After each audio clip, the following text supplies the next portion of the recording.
I can honestly say that my thoughts and prayers do go out to the people in Boston who have died or who have been injured or who've lost loved ones.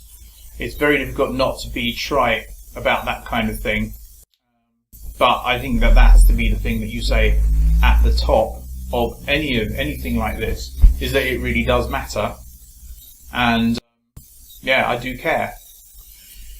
And what I want to talk about really is the sense that anyone's death destroys an entire world, in the sense that you have a world which you live in, and everything in it, in a sense, is part of you, because you have always, in a sense, been alone, and you have constructed your own world.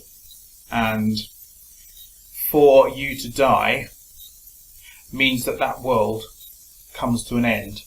And because that world is, in a sense, infinite, that means that the sacrifice and loss is infinite. Now, because it's infinite, it can't be added. You can't add infinities.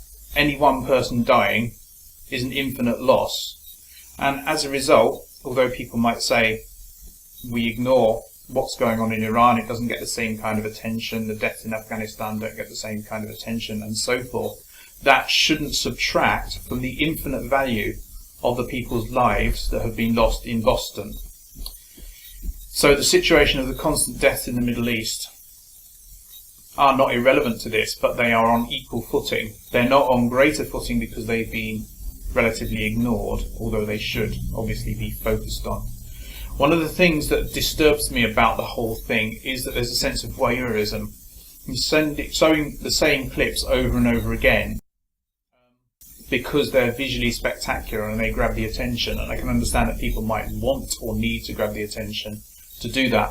But I think, you're showing clips of people's last moments in this world and the last moments of the world that those people are. And that needs to be treated with a sense of reverence. I've also seen attempts by people to fit this into their worldview.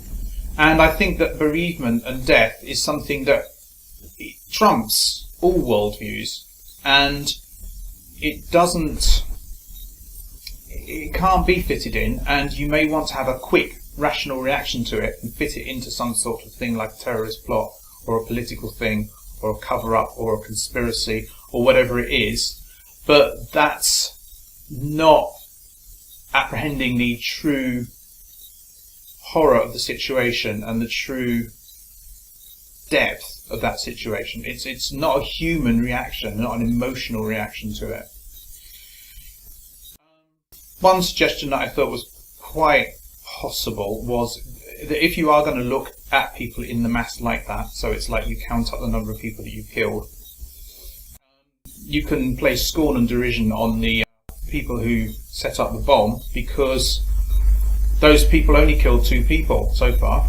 3 people maybe, I can't remember. I'm thinking of them in terms of numbers, which is deeply disrespectful, I have to say. They've actually failed in that way. But also I connect this to Thatcher's funeral, because, as I said, Thatcher is merely a pawn. She could have been Rhodes Boyce and also Keith Joseph.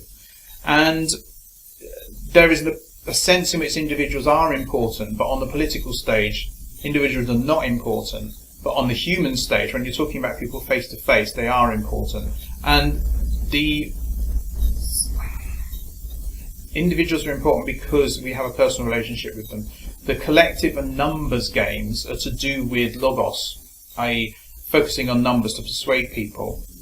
And they also confuse Zion and Zayanda. That's going to be quite difficult to explain, considering I'm running out of time. So that's my immediate reaction.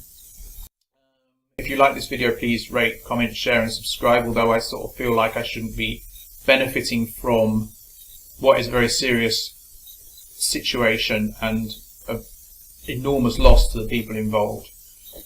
And if you dislike it, please tell me why. I mean, I can understand why you might dislike it, because you could see me as sort of cashing in on this and trying to get attention, and it's not about me, obviously. And I'll see you tomorrow.